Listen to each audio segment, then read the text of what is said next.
आज का जो हमारा आज का हमारा जो रूल है, वी वर्ड जो हम जो कर रहे थे, कल भी हमने किया था। सब्जेक्ट,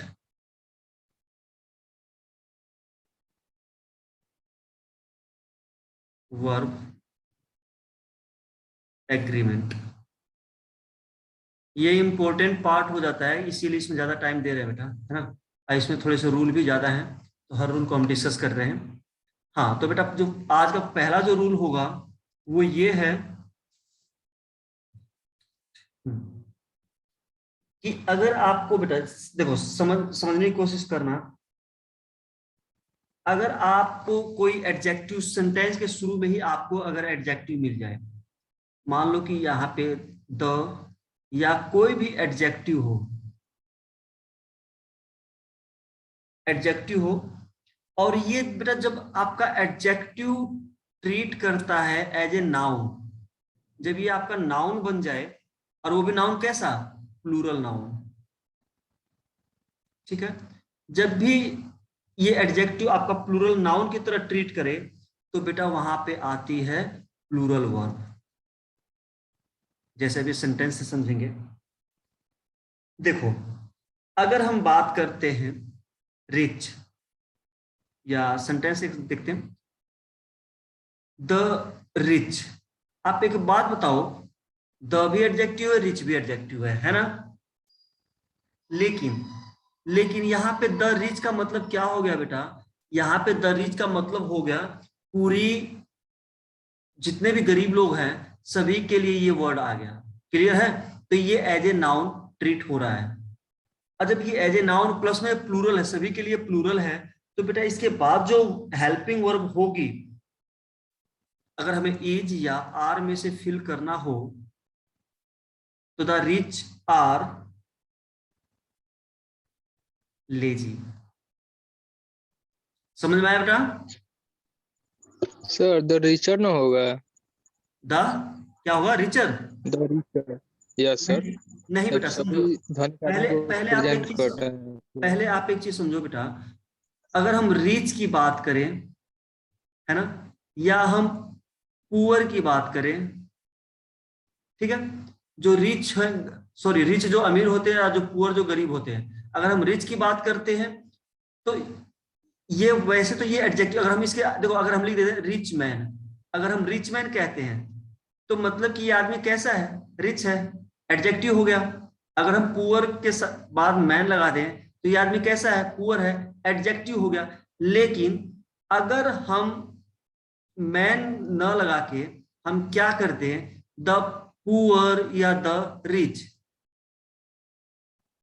द पुअर या द रिच लगा दे हम, तो बेटा ये एडजेक्टिव किसका काम कर रहा है, अब ये काम कर रहा है नाउन का। और जब ये नाउन का काम कर रहा है, तो ये प्लूरल के लिए यूज हो रहा है। और जब प्लूरल आपका सब्जेक्ट हुआ, तो आपकी वर्ब कैसे होगी, प्लूरल होगी। जैसे द रिच आर लेजी, जो अमीर लोग हैं वो आलसी हैं, मतलब कुछ भी हम यहाँ पे सेंटेंस बनाने की कोशिश कर रहे हैं। तो हमारा मेन मकसद क्या है, हेल्पिंग वर्ब, कि द रिच के साथ ई जाएगा या आर आएगा, तो बेटा यहाँ पे आर आएगा, क्योंकि सभी रिच जाति जो है ना, जितने भी अमीर लोग हैं सभी को रिप्रेजेंट कर रहा है। क्लियर है। यस। ओके, अगर हम बात करें द पुअर, लेबोरियस, लेबोरियस यानी कि मेहनती। अब यहाँ पे एज या आर अगर फिल करना हो बेटा, तो आप क्या फिल करोगे, the poor are. Are. Are. Very good. तो आई थिंक ये फर्स्ट रूल आपको क्लियर हो गया होगा। ओके, अब जो नेक्स्ट रूल है उसको देखते हैं बेटा, सेकंड रूल। आज का जो सेकंड रूल है, इसमें क्या कहता है, अगर आपका सेंटेंस जो है वन या टू से स्टार्ट हो, वन या टू शुरू में आ जाए, और उसके बाद आपको प्लूरल प्लूरल काउंटेबल नाउन, अगर आपको प्लूरल काउंटेबल नाउन देखने को मिले, तो आपकी वर्ब कैसी होगी, तो अनडाउटली बेटा वर्ब कैसी होगी, प्लूरल। ठीक है, तो हमारी वर्ब कैसी होगी, प्लूरल। अब इसका एक सेंटेंस देख लेंगे हम। अगर मैं बात करता हूं, ध्यान से देखना, वन और टू टू लिखते हैं, 1 और 2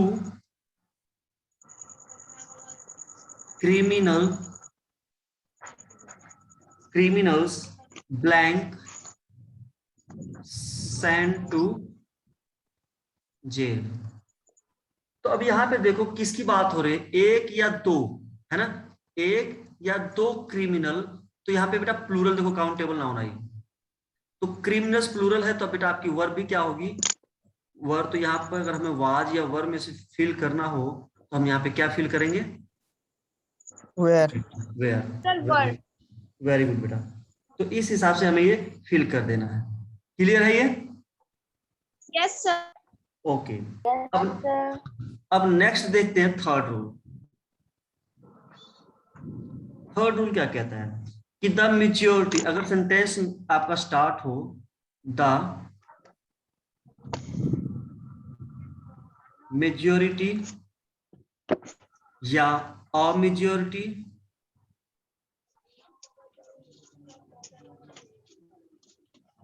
या अ माइनॉरिटी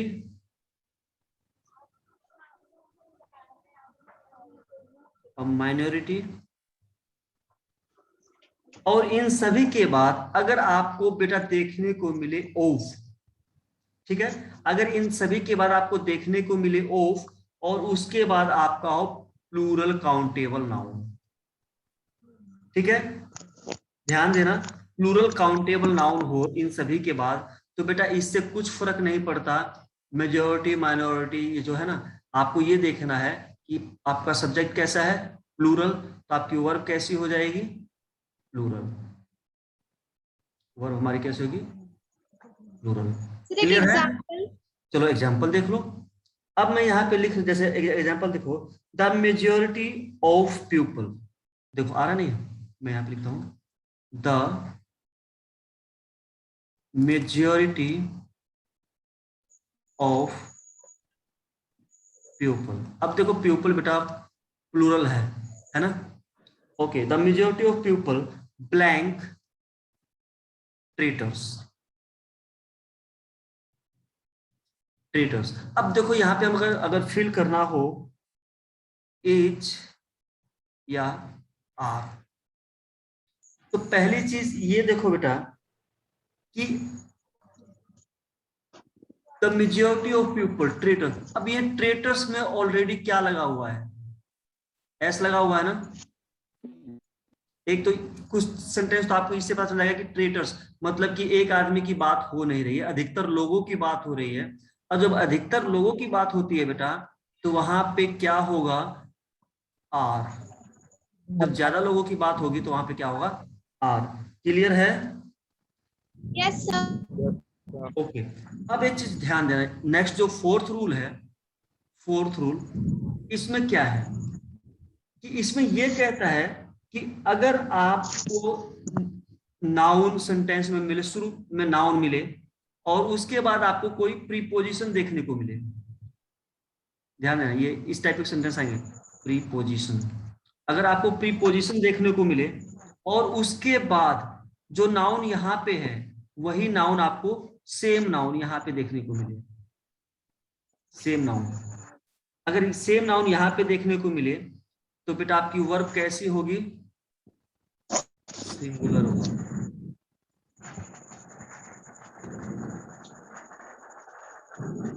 अब आप कहोगे सर सेंटेंस बताइए, है ना? यस यस चलो सर। मालूम था ये बोलेगी तो जरूर बोलेगी। चलो बेटा देखो यहाँ पे, अगर मैं ये कहूं, मान लो मैन टू, या मैन आफ्टर मैन लगाओ, man after man came to my house, came to my house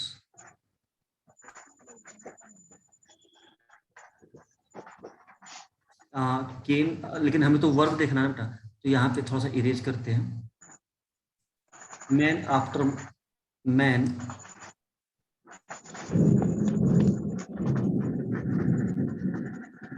come to my house to see a lion. ठीक है, अब यहां पे हमें फिल करना है हैज या हैव। तो Sir, बेटा has. बिल्कुल यहाँ पे हैज आएगा, क्योंकि एक आदमी के बाद दूसरा आदमी और सेम नाउन है। ध्यान दो, अगर यहाँ पे डिफरेंट, अगर सेम नाउन है और बीच में प्रीपोजिशन है, तो रूल यही कहता है कि आपकी सिंगुलर वर्ब आएगी, और यहाँ पे हमारी वर्ब कैसी है? सिंगुलर। क्लियर हुआ बेटा ये? Yes sir. Yes, sir. Okay, Yes, sir. Very good. अब नेक्स्ट जो रूल है उसको देख लेते हैं थोड़ा सा। फिफ्थ रूल, फिफ्थ क्या कहता है? Nothing, sir yes, same noun not अगर डिफरेंट नाउन रहता है तो क्या होता है? प्लूरल रहता है। वो भी आएगा, वो भी आएगा, डोंट वरी, वो भी आएगा आगे, वो भी है। नथिंग बट, अगर आपके सेंटेंस में नथिंग और बट का यूज मिले, या एवरीथिंग, एवरीथिंग बट, मतलब इन दोनों में से कोई भी आपको सेंटेंस में मिले और उसके बाद आपको क्या मिले? कोई भी नाउन मिले, चाहे वो सिंगुलर काउंटेबल नाउन हो या प्लूरल काउंटेबल नाउन, इन दोनों में से कोई भी नाउन हो, आपको वर्ब कैसी लगानी है? आपकी वर्ब जो होगी बेटा, वर्ब होगी, वो होगी सिंगुलर। क्लियर है? नो, नथिंग बट या एवरीथिंग बट, इन दोनों में से कोई भी वर्ड आपको सेंटेंस में मिले और उसके बाद चाहे कोई भी नाउन हो, चाहे सिंगुलर हो चाहे प्लूरल हो, आपको वर्ब कौन सी लगानी है? सिंगुलर। चलो देखते हैं। देखो, nothing but,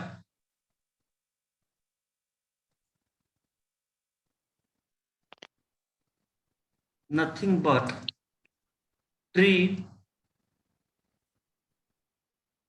blank there. Nothing but tree, अब यहां पे आपको लिखना है वॉज या वेयर। यहाँ पे Was. बिल्कुल सही बेटा, तो यहाँ पे क्या आएगा? वॉज होगा। ठीक है, चलो एक अब हम नेक्स्ट देखते हैं। Nothing but, nothing but sand. देखो, ये ट्री को हम काउंट कर सकते हैं ना, लेकिन हम सैंड को काउंट नहीं कर सकते, तो दोनों टाइप के नाउन हो गए।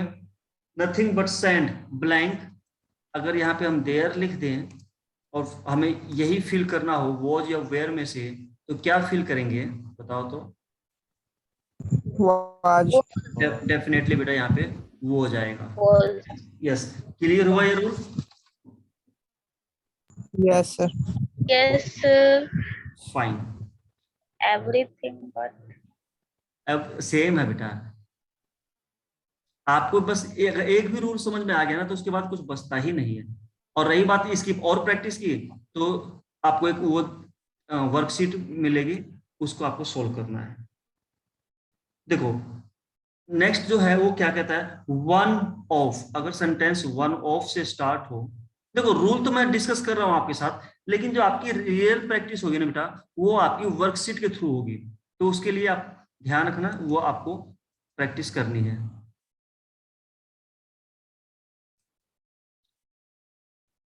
वन ऑफ और इसके बाद आपको मिले द का प्रयोग, ठीक है, और आपको प्लूरल नाउन या आपको यहां पे प्रोनाउन मिले।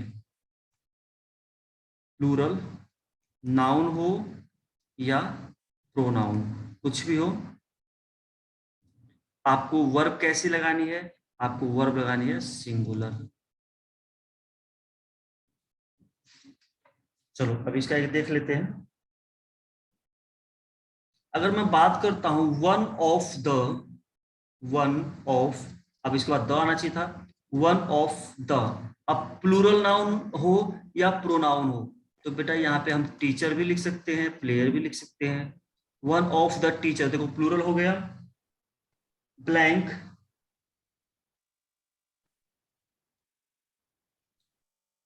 लेबोरियस, लेबोरियस स्पेलिंग गलत दिया, is laborious. लेबोरियस। तो यहाँ पे क्या आएगा बेटा, अगर मुझे यहाँ पे फिल करना होता वाज या वेयर, तो क्या आएगा यहाँ पे? डेफिनेटली बेटा Was वो जाएगा, क्योंकि इन टीचर में से किसकी बात हो रही है? एक की बात हो रही है, ठीक है ना। One of the teacher was laborious. अगर हम ऑफ द टीचर को हटा दें तो भी अगर one as a noun use हो रहा है, वन वॉज लेबोरियस, तो भी वॉज ही आएगा। ओके ओके बेटा। अब देखो ध्यान से, हमने जब एडजेक्टिव वाला पार्ट किया था तो उसमें हमने कुछ लिखा था लिटिल, है ना, अ लिटिल, few और the little, little, a little और द लिटिल। तो और अगर इसके साथ मच भी हो, मतलब कि सेंटेंस में आपको इसमें से कुछ भी यूज हो एज ए सब्जेक्ट के रूप में, अगर ये एज ए सब्जेक्ट के रूप में इस्तेमाल हो रहे हैं, है ना, यहाँ पे लिख देता हूँ एज अ सब्जेक्ट। अगर ये सिंगुलर वर्ब होगा। हाँ, अगर वो एज ए सब्जेक्ट के रूप में इस्तेमाल हो रहे हैं तो यहाँ पे आपकी वर्ब हम कैसे लगा देंगे? सिंगुलर। बेटा एक काम और कर लेना कि अगर हो सके तो कोई एक ग्रामर बुक ले लेना सप्लीमेंट्री के तौर पे, क्योंकि कुछ एक्सरसाइज आपको वहां से भी देखने को प्रैक्टिस करने को मिल जाएगा, ठीक है। तो सिंगुलर वर्ब वहां पे लगाना है। अब हम बात करते हैं, सर ये फिर से बताइए। हाँ देखो, अगर आपको little, a little, the little या मच, इनमें से कोई भी अगर आपको सब्जेक्ट के रूप में सेंटेंस में मिलता है तो वहां पे आपकी जो वर्ब होगी वो सिंगुलर होगी। जैसे हम बात कर लेते हैं little blank non about this man, ठीक है। Little blank non about this man. अगर हमें यहाँ हेल्पिंग वर्ब फिल करनी होती है एज या आर, तो बेटा यहाँ पे क्या आएगा? Little is non about this. अगर लिटिल की जगह अगर मच होता, नेक्स्ट सेंटेंस देख लो, मच ब्लैंक बीन डन, यानी ज्यादातर काम क्या हो चुका है? कंप्लीट। तो हमें अगर हैज या हैव में से फिल करना होता तो क्या हो जाएगा? हैज हो जाएगा, much has been. Very good. यहाँ तक क्लियर हो गया? Yes sir. ठीक है। अब जो अगला रूल है बेटा, उसमें हमें क्या करना है? ये कौन सा 6 नंबर था?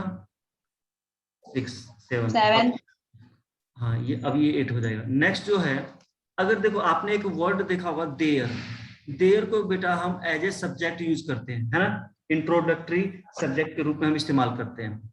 लेकिन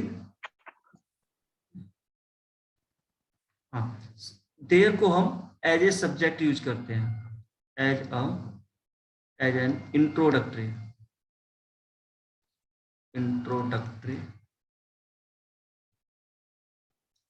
सब्जेक्ट। सर इंट्रोडक्टरी मतलब होता है बेटा जहां कोई सब्जेक्ट नहीं होता है वहां पे हम इसको एज ए सब्जेक्ट यूज कर लेते हैं। जैसे एक दो सेंटेंस हम देखेंगे, उससे आपको क्लियर हो जाएगा और बहुत आसान है। मैं लिखता हूं there is a pen on the table, ठीक है। There is a pen on the table, ठीक है। अब यहाँ पे देखो, यहाँ पे देयर क्या है बेटा? इंट्रोडक्टरी सब्जेक्ट के रूप में यूज हुआ है। लेकिन बेटा देखो, ये देयर के साथ इज नहीं आया है, ये देयर के लिए इज नहीं आया है, ये इज किसके लिए आया है? इसके बाद जो नाउन है उसके लिए यूज हुआ है। समझ रहे हो? जब आपका हाँ इंट्रोडक्टरी सब्जेक्ट देयर हो, देखो इंट्रोडक्टरी सब्जेक्ट बेसिकली दो ही हम यूज करते हैं, है ना, देयर और इट। तो इट का हम आगे यूज करेंगे।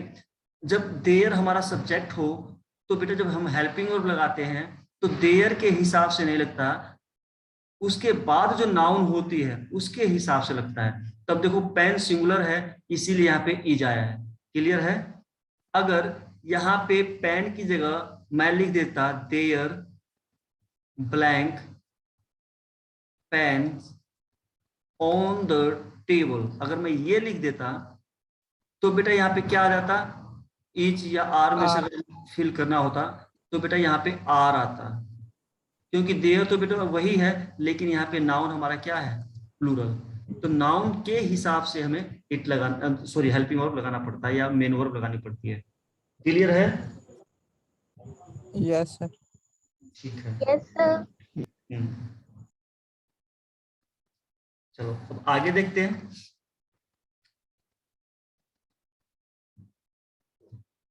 अब जो नेक्स्ट है बेटा वो है हमारा इट का यूज। 9th, अगर हमारा सब्जेक्ट क्या हो, इट हो, है ना, तो बेटा इट के साथ एक चीज ध्यान रखना, इट अगर हमारा इंट्रोडक्टरी सब्जेक्ट है तो बेटा इट के साथ हमेशा कैसा वर्ब आती है, सिंगुलर वर्ब। ठीक है, सिंगुलर वर्ब आती है इट के साथ। अब सेंटेंस की बात करें तो देखो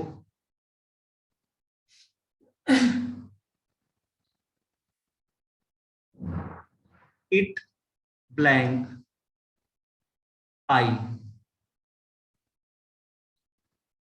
who am teaching you।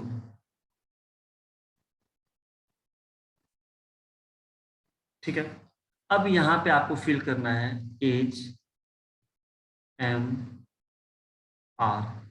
तो बताओ यहाँ पे क्या आएगा बेटा? देखो यहाँ पे इज भी सिंगुलर है और एम भी सिंगुलर है। ई जाएगा क्या सर, क्या ई आएगा? जाएगा एम सर, एम ई जाएगा, ई। ई Sir, जाएगा। am. Sir am. सुनो बेटा, सुनो सुनो, आपका सब पहले समझो, आपका सब्जेक्ट आई नहीं है, आपका सब्जेक्ट क्या है, इट है। तो इट के लिए क्या आएगा, इज आएगा। Is. समझ में आया हमने क्या कहा Yes, था? ये जो sir. इट जो है हमारा क्या होता है, इंट्रोडक्टरी सब्जेक्ट। नहीं होगा, यस, आई के बाद कॉमा नहीं होगा। देखो नहीं नहीं देखो मैं उस पर भी आऊंगा धीरे धीरे। ये जिसका माइक ये आवाज आ रही है साउंड से उसको बेटा ऑफ कर लो। देखो मैं कोमे पे भी आऊंगा, वहां देखो यहाँ पे पता है क्या है, यहाँ पे ये एक सब्जेक्ट के रूप में यूज नहीं हुआ है बेटा, यहाँ पे जो ये यूज हुआ है वो यूज हुआ आपका रिलेटिव प्रोनाउन के तौर पे। ठीक है, रिलेटिव प्रोनाउन की तरह यूज हुआ है। तो रिलेटिव प्रोनाउन आपका ऑब्जेक्ट थोड़ी ना हो जाएगा। ठीक है, क्योंकि आपका जो सब्जेक्ट होगा वो या तो नाउन होगा या प्रोनाउन होगा। तो यहाँ पे रिलेटिव प्रोनाउन की तरह यूज हुआ है कि भाई वो आदमी मैं हूं, इट इज आई। आई मतलब कि वो जिस आदमी की बात करें वो मैं हूं जो कि तुम्हें पढ़ाता है। ठीक है, अब चलो एक और एग्जांपल से आपको समझ में आ जाएगा। चलो देखो सर आई के साथ एम न लगता है। बेटा, आई के साथ इट के साथ भी तो इजी जाता पहले है। समझो, अब दोबारा ध्यान देना। हाँ एक ने कहा था बेटा आई के साथ तो एम आता है, राजीव आपने कहा था। Yes sir. Very good. तो बेटा यहाँ पे देखो पहले आप समझो, यहाँ पे आई के लिए यहाँ पे ऑलरेडी क्या आ चुका है, एम आ चुका है ना, तो इट के लिए भी तो कुछ ना कुछ आएगा। समझ रहे हो? Yes, sir. गुड। चलो यस सर। नेक्स्ट सेंटेंस से आपको समझ में आ जाएगा। इट ब्लैंक वी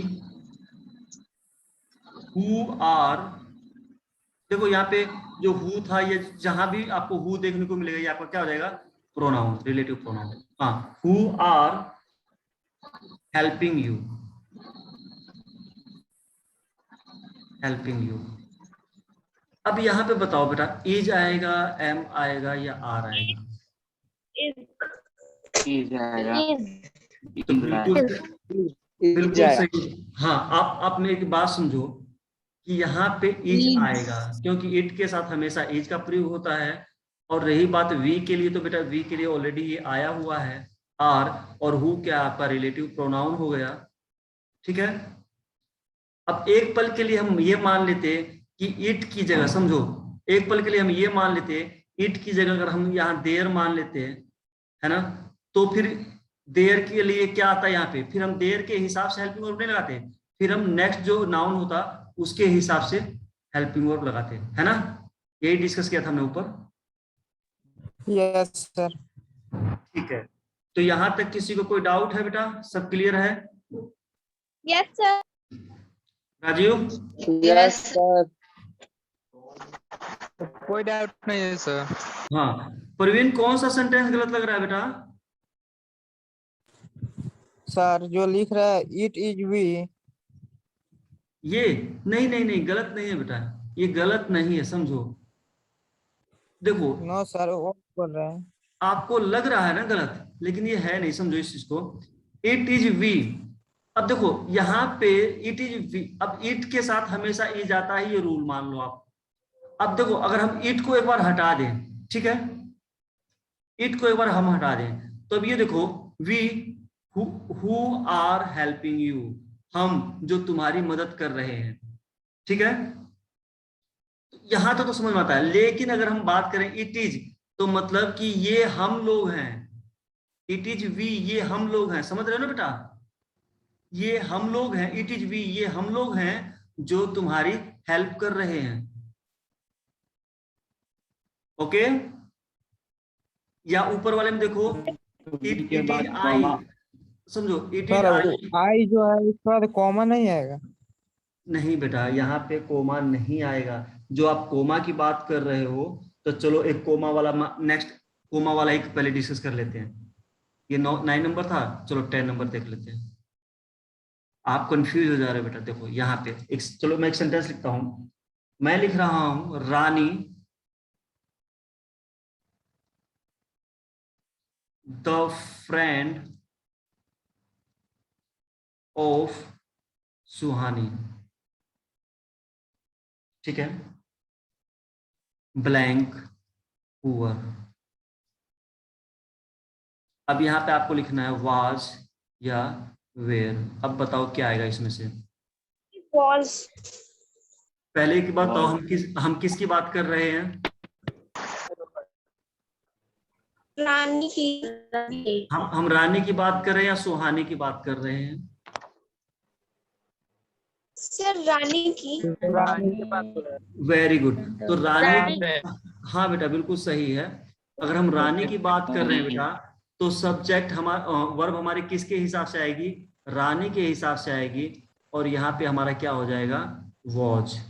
अब जो आप कोमा कह रहे थे बेटा, हाँ बिल्कुल वॉज आ जाएगा। आप जो लोग कह रहे थे कि आई के बाद या इट के बाद कोमा आएगा, तो बेटा कोमा 2 कंडीशन में आता है, आप ध्यान देना, कि जब कोई दो चीजों को हम अलग अलग करके लिखते हैं, ठीक है, या फिर किसी एक वस्तु की हम डिटेल बताते हैं। जैसे रानी की डिटेल क्या बताया गया है?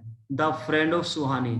तो द फ्रेंड ऑफ, या तो मैं द फ्रेंड ऑफ सुहानी लिखूं, सुहानी के बगल में भी तो कॉमा है। हाँ बिल्कुल है बेटा, बिल्कुल है। समझो, जब हम, या तो मैं रानी लिखूं, रानी वॉज पुअर, तो भी सेंटेंस ठीक है। लेकिन अगर मैं ये लिखूं the friend of Suhani was poor, तो भी बेटा वो रानी को ही कहीं ना कहीं इंडिकेट कर रहा है, तो भी यहाँ पे वॉज ही आएगा। तो मतलब कि ये समझ में आता है कि द फ्रेंड ऑफ सुहानी जो है, ये रानी का क्या है? कॉम्प्लीमेंट्री है, इसकी विशेषता बता रहा है। क्लियर है? तो जब हम सेम रैंक की 2 चीजें लिखते हैं तब हम कोमा लगाते हैं, ठीक है, या हमें थोड़ा पूछ लेना होता है तब हम वहां रुकते, कोमा लगाते हैं, या फिर हम किसी चीज को डिफाइन करते हैं, तो ये कहीं ना कहीं हमने यहाँ पे डिफाइन किया है इसको, तो यहाँ पे भी 2 कोमा के बीच में हम लेते हैं। क्लियर है ये या नहीं है, या एक और सेंटेंस लिखूं? चलो चलो Clear भाई, चलो। I mister Ramesh comma blank a teacher. यहां पे आपको एज, एम या आर, इसमें से कोई फिल करो। अच्छा एज तो लिखा ही नहीं, एज एम आर, बताओ क्या आएगा? एम एम यहाँ पे एम आएगा। एम राजीव क्या कहना है? ये जाएगा। ई जाएगा। Yes sir. बेटा देखो यहाँ पे आर आएगा। आर आएगा सर, आर। बेटा पहले एक चीज समझो, पहले एक चीज समझो, मैं क्या लिख रहा हूं यहाँ पे? आई यानी कि कौन? मिस्टर रमेश। हम कोई डिक्लेरेशन करते हैं ना, तो I mister this is declaring hereby, ऐसा कुछ लिखते हैं ना,